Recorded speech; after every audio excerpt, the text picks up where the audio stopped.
When a narcissist sees you as strong, when they recognize that you have a backbone, when they notice you're no longer under their spell, their first instinct is not admiration, it's attack. Because to a narcissist, your strength is a threat. Your independence is proof they can't control you. And if they can't control you, they feel powerless. And when they feel powerless, they'll do everything in their playbook to tear you down. Let's talk about how they do it. The first thing they'll go after is your confidence. Think about it. Confidence is your armor. It's what shields you when life gets loud and people get toxic. Confidence is the way you walk into a room and don't apologize for existing. So a narcissist will attack it directly. They'll make subtle digs at your success. You just got lucky. They'll minimize your accomplishments. Anybody could have done that. They'll question your decisions. Are you sure that's the best idea? And if they can't chip away with words, they'll use silence, withdrawal, or sudden disapproval to make you feel like you've lost something vital. This is not random. This is strategy. They know the moment you start questioning yourself, you start shrinking. And when you shrink, they feel taller. Have you ever noticed how when you achieve something big, whether it's a new job, a promotion, hitting a milestone in your health, or even just getting your energy back, someone suddenly comes in with a backhanded comment?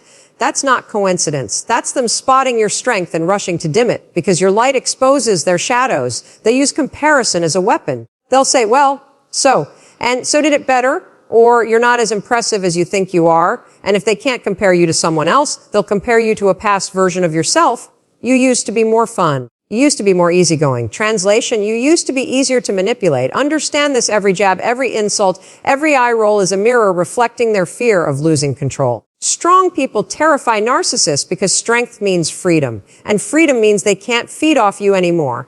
Now here's the dangerous part: the tearing down doesn't always look loud. Sometimes it's quiet. Sometimes it's delivered as helpful advice. Sometimes it's cloaked as a joke. Oh, don't get too big-headed. You're doing good, but don't forget where you came from. Whoa, you're really different now. These comments seem small, but they're designed to plant seeds of doubt. Doubt is the crack in the armor where control can sneak back in. If you're not careful, you start replaying their words in your head. You start asking yourself, am I really that strong? Did I really earn this? Am I maybe too much right now? That's exactly what they want. The second you start questioning yourself, they've succeeded in pulling you closer to their grip. But let's call this out for what it is. It's manipulation. It's projection. It's fear disguised as criticism. And the fact that they're trying to tear you down doesn't mean you're weak. It means you're strong enough to scare them. It means you're finally standing on ground they can't shake. Here's the truth you need to grab onto. People who want the best for you don't try to shrink you. They don't cut you down when you grow. They don't respond to your progress with insecurity. They cheer, they clap, they celebrate. If someone is trying to tear you down, it's not about your worth. It's about their weakness. Narcissists hate mirrors that show them their own smallness. And when you're strong, you become that mirror. Every boundary you set reminds them they don't own you. Every win you claim proves they're not the center of your universe. Every confident step forward highlights the fact that they're stuck. And instead of facing that truth, they try to drag you back into the pit with them. But here's the powerful part. Once you see the pattern, you can't unsee it. You start to recognize the digs for what they are. Attempts to sabotage your growth. You stop taking the bait. You stop apologizing for standing tall. And the more they try to tear you down, the more it exposes the reality of who they are. Think about the psychology of it. If your strength weren't real, they wouldn't react. If your power weren't visible, they wouldn't feel the need to attack it. They only go after what threatens them, which means every insult, every jab, every subtle attempt to knock you off balance is actually a backhanded compliment. It's proof you've broken free from their control. So yes, they'll try to tear you down. They'll hit your confidence. They'll question your worth. They'll plant seeds of doubt.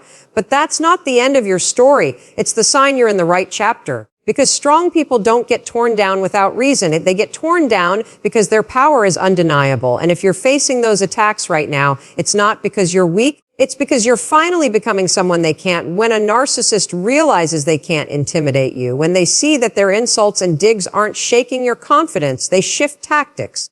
And this one is powerful because it pulls at your heart. They'll play the victim. They'll turn themselves into the wounded party, the misunderstood soul, the one who's always wronged. And if you're not prepared for it, you'll fall right into the trap of feeling guilty for being strong. This is their next level of control, because if they can't tear down your confidence directly, they'll try to dismantle your compassion. They know you're strong, but they also know you're empathetic. They know you care. They know you have a heart, and so they weaponize it. Here's how it looks. You set a boundary, and suddenly you're the villain. You say, I can't talk right now.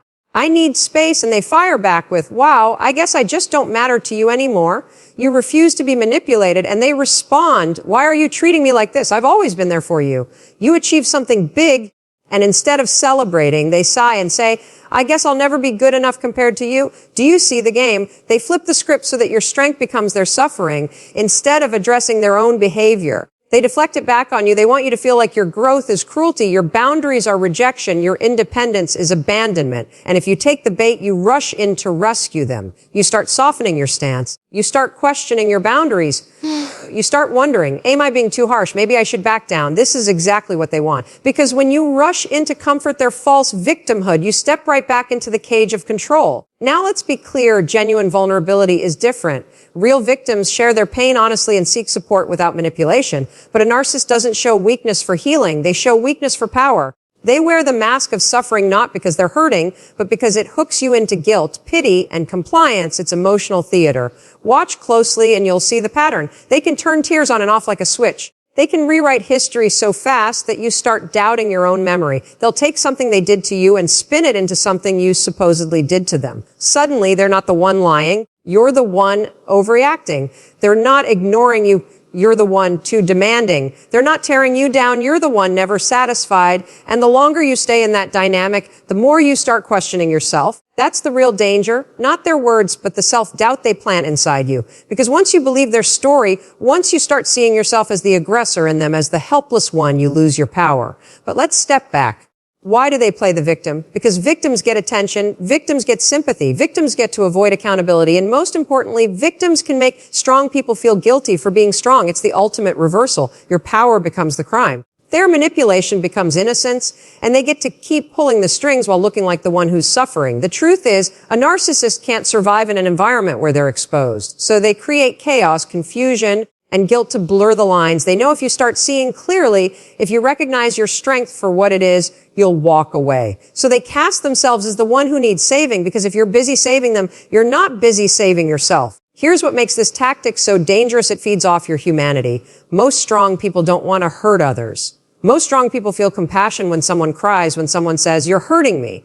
Narcissists know this, and they exploit it. They weaponize your heart against your own mind. So what do? You learn to distinguish between real vulnerability and manufactured victimhood. Real vulnerability takes responsibility. It says, I messed up.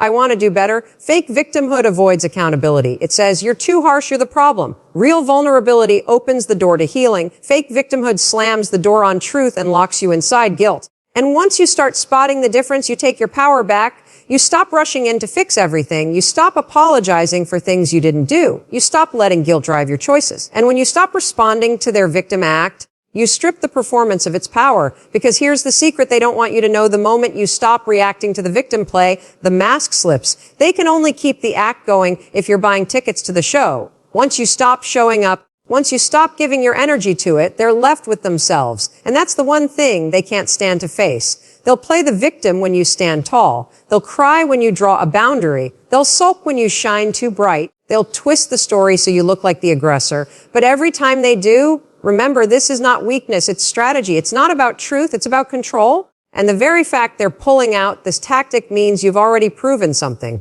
You've already shown that their old tricks don't work on you anymore. You've already demonstrated a level of strength they can't. When a narcissist can't tear down your confidence, and when playing the victim doesn't work anymore, they'll shift into one of their most dangerous tactics. They'll try to isolate you. Because as long as you're surrounded by people who see your strength, who validate your progress, who remind you of who you are, they can't control you. But if they can cut you off from that support system, if they can get you alone, you become easier to manipulate. Isolation is control, and narcissists are masters of it. It doesn't always look obvious. They don't just come out and say, I don't want you to see your friends or your family. No, it's gradual, subtle, almost invisible, until you realize how small your world has become. They start by planting little seeds of doubt about the people around you. Do you really trust them? I don't think they care about you as much as I do. They're jealous of you, you know. At first, it sounds like concern. It sounds like maybe they're just looking out for you. But the real motive is to create cracks in your connections. They want you questioning the loyalty of the people who've always had your back. Then they escalate. They start criticizing your friends directly. I don't like the way she talks to you. He's a bad influence. Why do you even hang out with them?